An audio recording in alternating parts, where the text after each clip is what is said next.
Setelah kemarin saya mengecek situasi dan kondisi rumah yang mau saya tempati, jarak beberapa hari kemudian aku pun pindah ke sana, boyong ke rumah itu. Akhirnya hari yang kutunggu-tunggu telah tiba. Siang itu aku bersiap-siap untuk boyongan ke kontrakan baru. Aku pun berkemas-kemas, mulai pakaian, alat-alat masak, perlengkapan untuk jualan. Semuanya udah aku susun dengan rapi. Tinggal bawa ke kontrakan. Karena jarak kontrakan cuman kurang lebih 400 meter dari masjid yang saya tinggali. Jadi nggak begitu jauh, beberapa menit saja udah nyampe.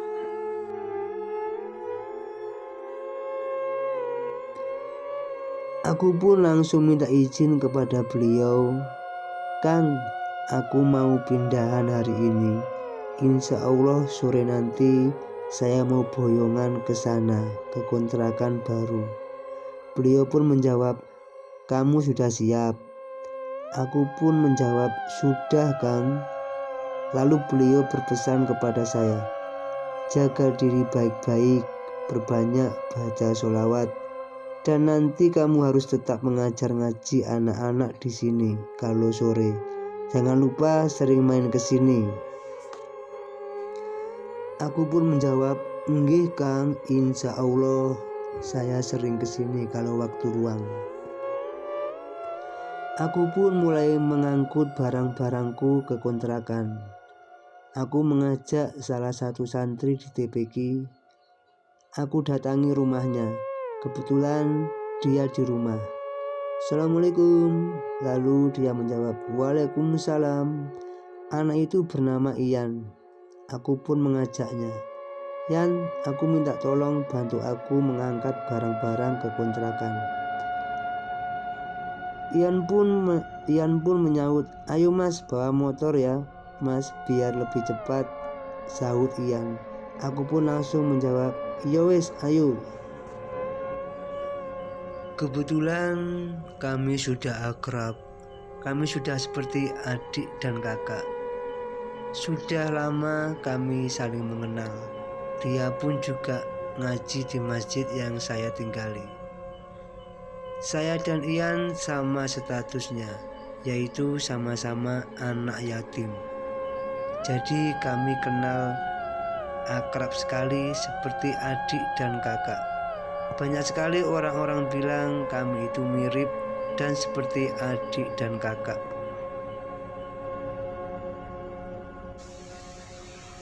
Akhirnya waktu sudah hampir maghrib. Aku pun agak kecapean setelah mengangkat barang-barangku ke kontrakan. Aku pun masih ada di masjid untuk menunggu sholat berjamaah. Setelah sholat maghrib, aku pun berpamitan kepada beliau, guru ngajiku, dan keluarganya, mengucapkan terima kasih banyak selama ini telah menampungku di sini. Meskipun kami hanya bertetangga dan sebatas guru dan murid, beliau itu menganggapku seperti adiknya sendiri. Dan saya berpamitan pada teman-temanku yang biasanya nongkrong di masjid. Setelah itu aku pun menuju ke kontrakan, tetap ditemani Ian. Akhirnya kami sampai di kontrakan juga waktu malam itu. Kebetulan malam itu mati lampu pemadaman karena di sana masih belum pakai PLN, masih pembangkit tenaga diesel. Jadi tiap hari itu tiga hari sekali lampunya mati. Kecuali yang punya genset pribadi itu bisa masih nyala dan masih bisa menonton TV. Karena di sini masih belum ada PLN, jadi hidupnya itu lampunya mulai jam 5 sore. Nanti setelah jam 11 malam itu akan mati lagi. Nyalanya pun mulai besok sore lagi jam 5. Ya dimaklumi aja karena di sini masih pedalaman di area di tengah-tengah pegunungan. Akhirnya aku dan Ian sampai di kontrakanku. Disambut oleh keadaan yang gelap gulita karena waktu itu mati lampu. Ian pun berkata, "Mas, aku tak ambil lampu minyak di rumah ya, mau pulang dulu. Biar di sini nggak gelap. Aku sambil mau izin sama ibu untuk menemani Mas tidur di sini." Aku pun menjawab, "Ya, sekalian antar aku beli lampu senter jas di toko sana." Akhirnya kami pun berangkat.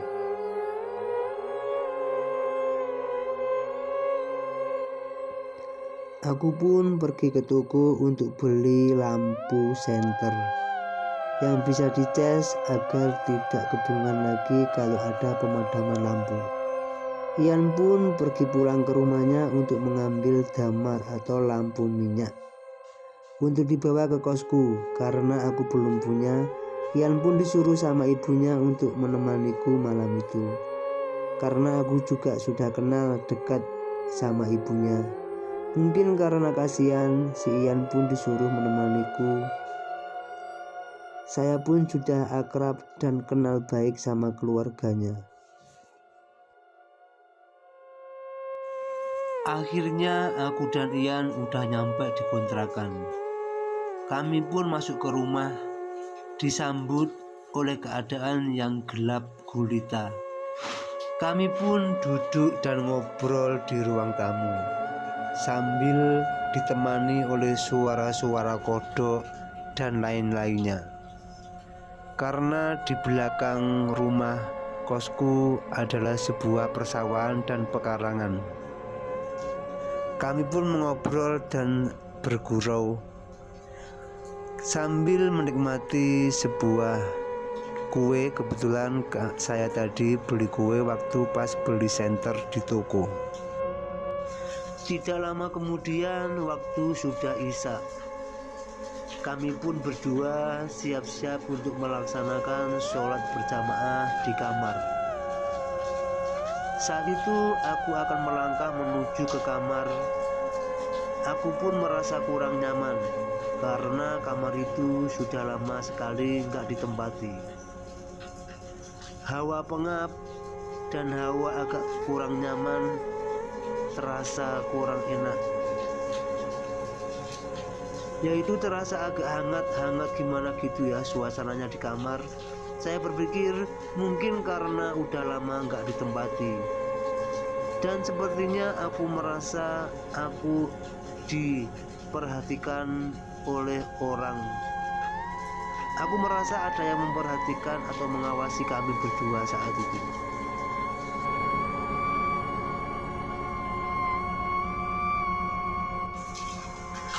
Aku mencoba untuk bersikap tenang, seolah-olah tidak ada apa-apa, walaupun sebenarnya aku sangat merinding sekali dan agak takut karena saya baru pertama kali berada di tempat ini.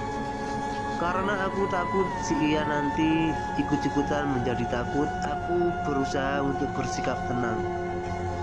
Malam semakin kelam dan sunyi semakin mencekam.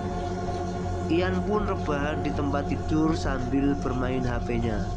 Sedangkan aku tetap di bawah samping tempat tidur. Aku masih berada tetap di waktu aku sholat tadi. Jadi saya belum pindah setelah saya sholat. Jadi saya masih duduk di tempat sholatku. Tidak lama kemudian Ian pun udah tertidur. Aku pun masih tetap di posisiku di tempat yang aku sholat tadi. Jadi saya belum pindah, masih duduk di situ. Memang sengaja aku berniat tidak tidur sampai pagi. Kalau orang Jawa bilang melekan. Aku sambil berzikir dan membaca doa-doa yang aku bisa. Teringat pesan ibuku untuk memperbanyak sholawat, membaca sholawat dimanapun dan kapanpun.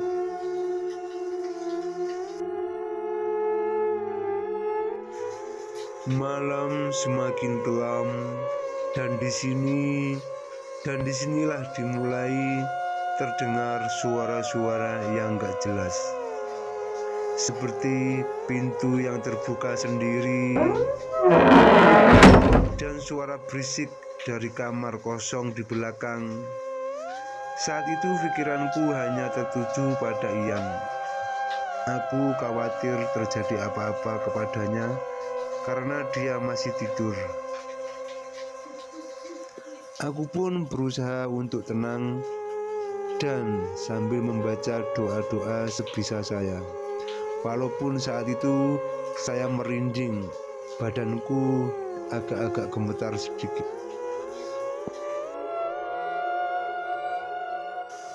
Aku masih di tempat dudukku dan belum pindah. Dan aku terus membaca doa-doa yang aku bisa. Tapi entah kenapa seluruh badanku terasa tegang dan kaku semua. Bulu kuduku merinding. Rasanya ingin teriak sekencang-kencangnya. Kayak ada yang mengawasiku dari jauh. Di saat itu juga aku teringat sama ibuku yang ada di Jawa. Ingin rasanya aku menangis pada waktu itu.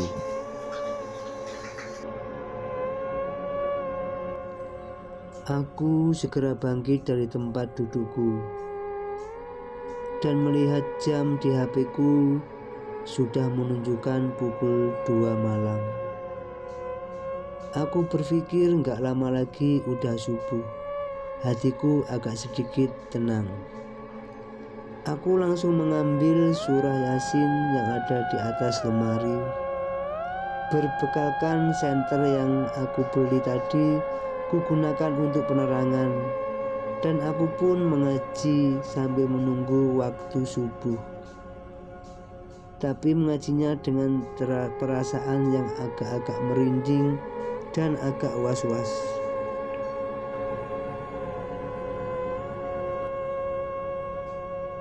Ternyata dugaanku salah besar. Subuh masih terasa lama sekali. Dan aku pun gak berani ke toilet karena aku kebelet kencing sampai terasa sakit sekali perutku menahan kencing. Karena toiletnya jauh di luar rumah dan dekat sawah pekarangan di belakang dapur. Dan rasanya ada makhluk lain yang tinggal di situ selain aku. Aku benar-benar merasakannya. Suara-suara berisik dari kamar kosong di belakang masih terdengar. Entah itu siapa, entah itu apa, saya masih agak takut dan merinding. Aku mencoba berusaha tenang karena saya berpikir mungkin mereka lebih dulu tinggal di sini daripada aku. Yang penting tidak mengganggu aku. Itu ucap dalam hatiku.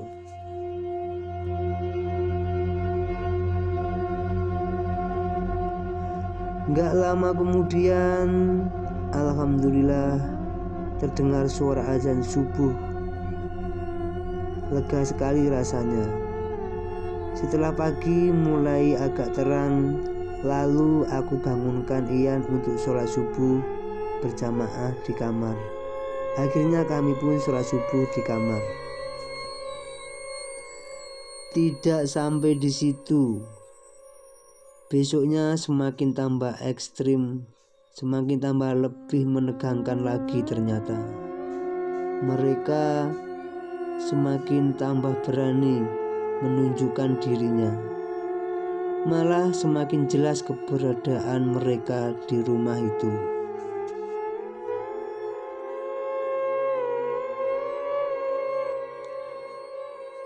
Sore itu aku pulang dari masjid mengajar di TPQ. Aku lewat di depan rumah Ian. Karena rumahnya di pinggir jalan, jadi setiap aku mau ke masjid melewati di depan rumahnya. Aku pun dipanggil ibunya, disuruh mampir sama ibunya. Aku pun mampir sebentar dan ngobrol. Ian pun keluar dari kamarnya. Lalu aku bertanya kepada Ian, "Ian, gak ngaji toh mau?" Ian pun menjawab, "Ngaji to Mas, balike sediluk gurune gak teko. Arek-arek padha bubar kabeh balik dhewe-dhewe. Aku yo balik."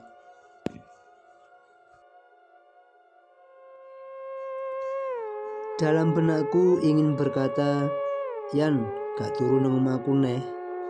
Sebelum saya mengatakan itu, tiba-tiba Ian berkata, "Mas, aku engko turu nginamu neh, tapi wara ana sinau bahasa Inggris. Wara ana sinau."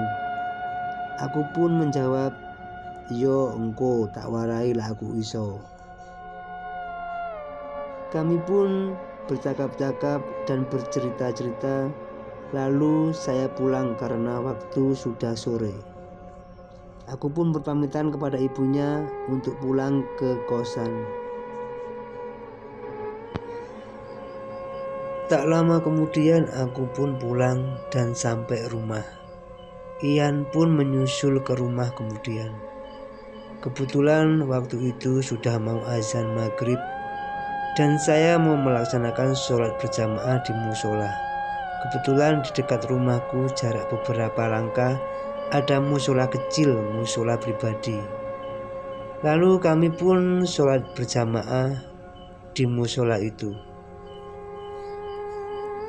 Ian pun lalu memasukkan motornya ke dalam rumah. Kami pun berangkat ke musola. Setelah sholat berjamaah, kami pun masuk ke rumah.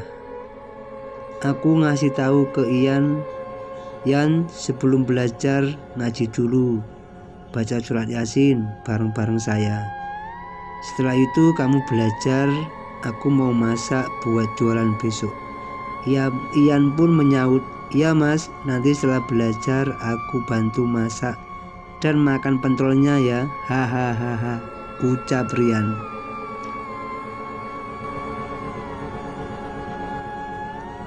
Setelah ia selesai belajar, dia pun menyusul saya ke dapur untuk membantu saya memasak pentol, ada tempe goreng, dan lain-lainnya. Jadi Ian itu sambil membantu saya memasak sambil makan pentol tempe kesukaannya. Waktu itu suasananya biasa-biasa aja, tapi tiba-tiba ada suara seperti ada yang mengetuk-ngetuk pintu dapur dari luar.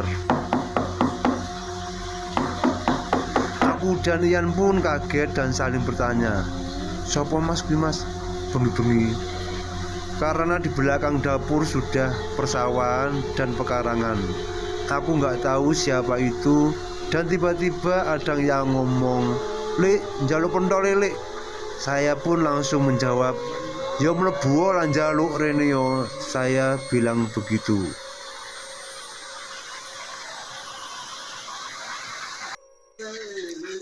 Ian pun langsung saya suruh untuk melihat dan membukakan pintu. Ian pun terkejut. Ternyata nggak ada orang sama sekali di luar. Karena nggak ada suara langkah kaki yang terdengar. Jika itu memang benar orang, mungkin pasti akan terdengar langkah kakinya saat dia berlari ataupun sembunyi di sekitar dapur sini.